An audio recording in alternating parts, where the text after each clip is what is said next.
Praise the lord. ప్రభు అయిన యేసుక్రీస్తు నామములో మీ అందరికీ నా శుభాభివందనాలు.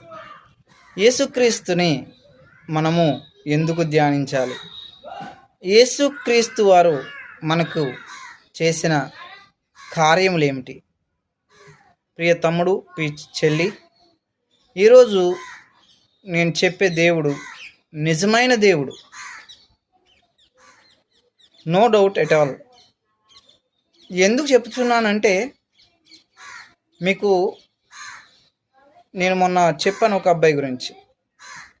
ఇంకా మ్యాక్సిమం హోప్స్ లేవు, తీసుకుపోమండి అని చెప్పారు హాస్పిటల్ నుంచి. అయితే దేవుని చిత్తం అయితే త్వరలో మీకు ఆ వీడియోస్ కూడా నేను అప్లోడ్ చేస్తాను. బై పేరు జగదీష్ ఈరోజు హాస్పిటల్లో హ్యాపీగా తన పని తను నుంచుని నడుస్తున్నాడు, భార్య పిల్లలను గుర్తుపడుతున్నాడు. ఇది అద్భుతమైన కార్యములు. బయట అయితే ఒక 50 లక్షలు అవును, గవర్నమెంట్ హాస్పిటల్లో ఫ్రీగా